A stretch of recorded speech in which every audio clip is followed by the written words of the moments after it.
In the second film of this series, the transonic range was described, in which the airflow round the aircraft is mixed, part subsonic, part supersonic.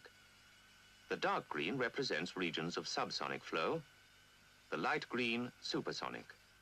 Shock waves are shown in red. This film is about the much more straightforward supersonic range, where the main flow everywhere is supersonic, shown, as before, in light green. To understand supersonic flight, it's necessary to examine the nature of supersonic airflow, which behaves more simply than subsonic. First, consider what happens when a single point is moving supersonically. Pressure waves sent out continuously at the speed of sound form a round cone, the Mach cone. The lines forming it are called Mach lines. The half angle of the cone is called the Mach angle, usually shown by the Greek letter mu.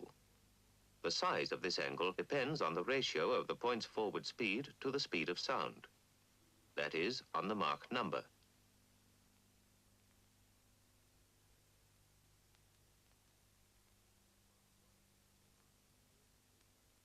At Mach 1, the Mach angle is 90 degrees. As the Mach number is increased, so the Mach angle grows smaller. A similar effect can be seen by dipping the point of a pencil in a fast-moving stream of water. Only the region inside the wave is influenced by the pencil point. The water outside this region flows on as though no disturbance existed. In the same way, the supersonic point can only affect the air lying inside the Mach lines, shown here in white. Ahead of the Mach lines, the air is undisturbed. Since all the disturbances coming from the point are infinitely small, the speed and direction of the airflow, shown here by white streamlines, don't change as the air passes through the Mach lines. But what if the disturbance is large? Such a disturbance is produced by a leading edge in supersonic flow. An oblique shock, the bow wave, is formed. How does the flow behave as it passes through such a shock wave? Consider first a diagram of a normal shock wave. This, at right angles to the flow, always slows it down from supersonic to subsonic. The speed is represented by the length of the arrow. Here's an analogy. This toy animal walks down a sloping board, faster down the steeper part, and then slower.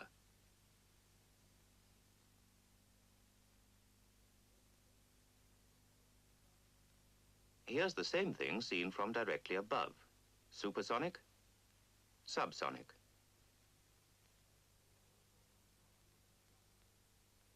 If the whole board is now pushed sideways, the animal's path across the screen is a straight line which bends suddenly.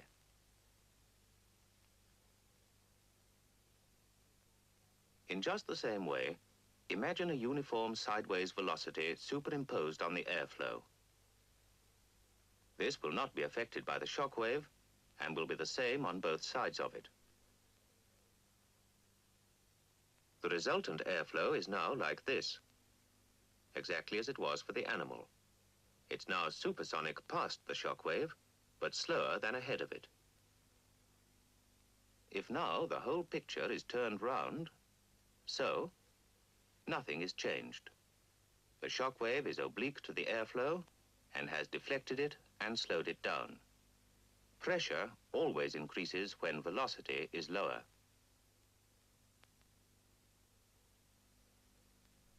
And if streamlines are drawn, they are closer together past the shock wave than ahead of it. The shock wave can be caused by a solid surface with a sharp corner. The streamlines are parallel to the surface. The surface may be the leading edge of a wing. This deflects the flow in exactly the same way.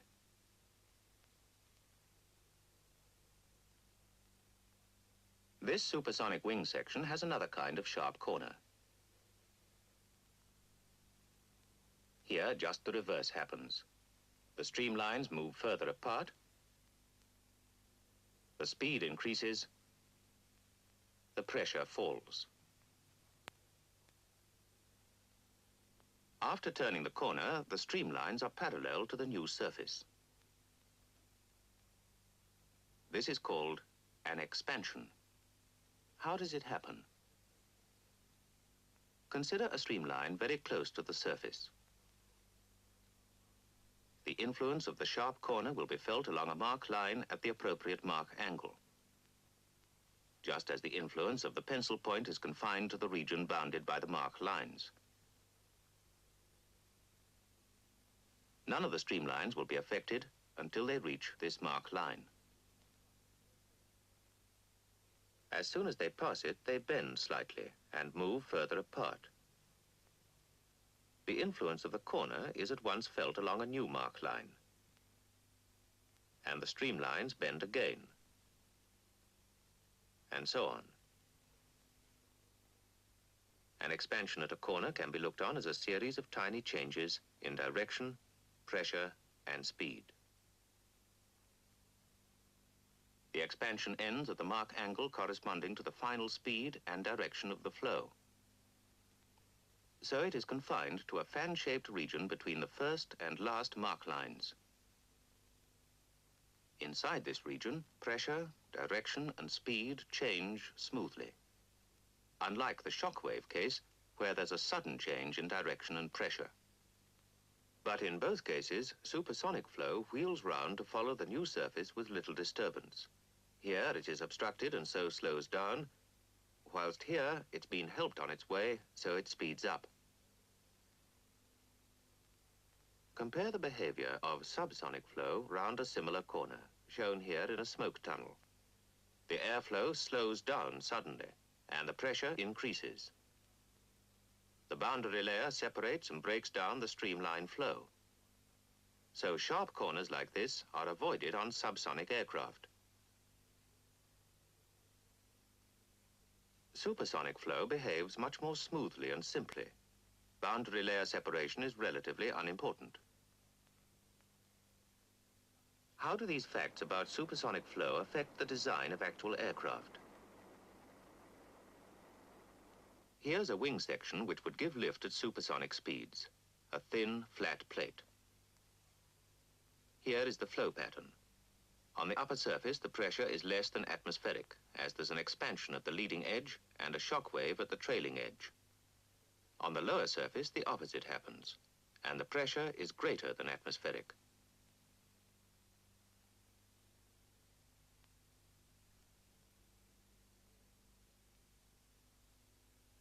Here is the pressure distribution. This area is a measure of the lift. The center of lift is at the midpoint of the wing. Unfortunately, a wing like this is not practical structurally. Here's one answer: the double wedge. The thickness here is exaggerated. This missile has a double wedge wing.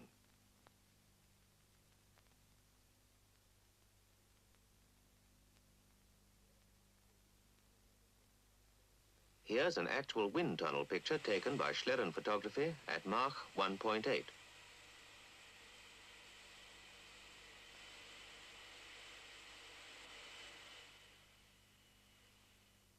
Here is the flow pattern.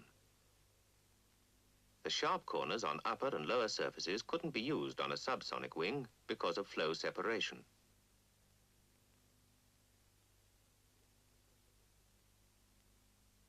This is the pressure distribution. This area once more represents the lift, which again acts at the midpoint.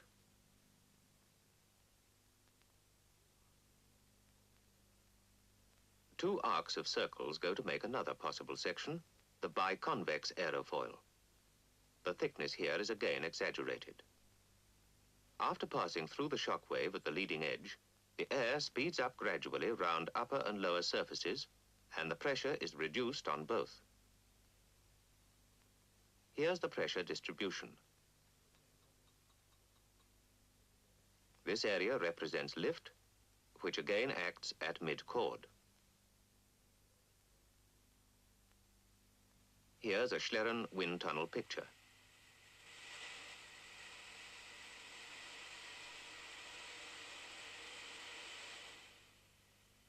Both these aerofoils, double wedge and biconvex, combine the thinness and sharp leading edge needed for low supersonic wave drag with sufficient depth for structural strength. They apply only to straight wings without any sweepback. At a given angle of incidence, they both have the same lift coefficient. This is smaller at supersonic speeds than that of a subsonic aerofoil at subsonic speeds at the same incidence. At supersonic speeds, a high lift coefficient is not needed, as the speed is high enough to give the aircraft the lift it needs. But a low lift coefficient brings severe low-speed problems, high stalling and landing speeds. So very long runways and sometimes extra braking devices are needed for aircraft with these supersonic wing sections. Some missiles use straight wings without sweepback, with double wedge or biconvex sections. So do some supersonic aircraft. But as with subsonic and transonic flight, sweepback is very important in supersonic flight. Look again at the single point moving supersonically. The air is undisturbed everywhere ahead of the marked lines. But behind them, in the white area, the air is affected. Now suppose the point is in fact the wing root of this straight-winged supersonic aircraft. The air has no warning of the wing's approach. But what if we sweep the wing back until it lies within the white area? Now the air ahead is warned of the wing's approach. So, although the aircraft is flying at supersonic speed, the wing behaves as though it were subsonic. It can therefore have a subsonic section. Today, in fact, most supersonic aircraft are highly swept or deltas.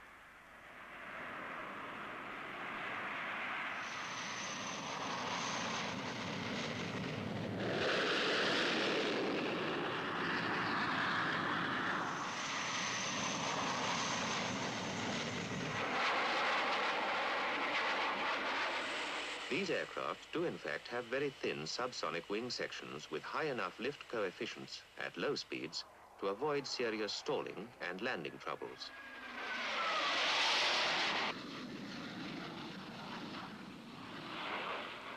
Although some of them are so fast that they still need extra braking devices when landing.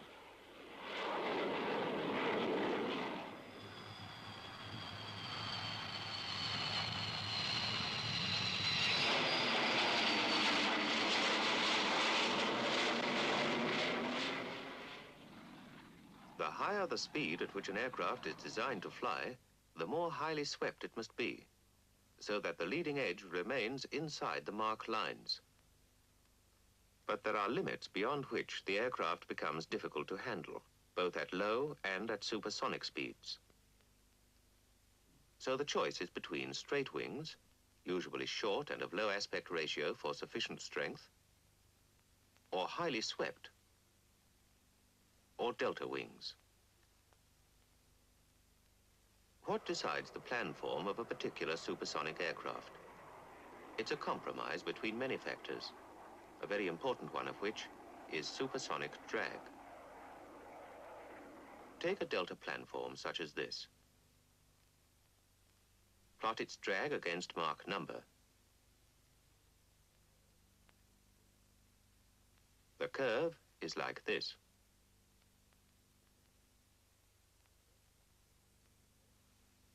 A swept planform with the same amount of sweep will give this rather similar curve, while a straight wing, giving a similar landing speed, will give this quite different curve. The straight wing gives less drag at the higher Mach numbers than these particular swept or delta planforms. It looks as if below about Mach 2, the advantage for low drag lies with the swept shape.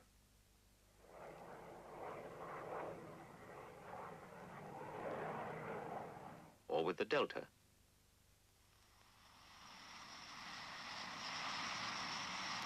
While above Mach 2, the straight wing planform seems at first sight to be better.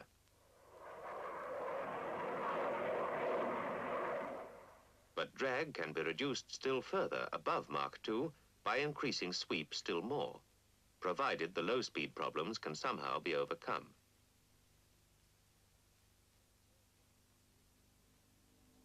Here's one possible solution for the future.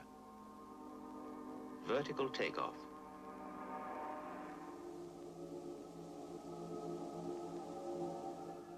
Here's another. An aircraft which has straight wings at low speeds and becomes highly swept for supersonic flight.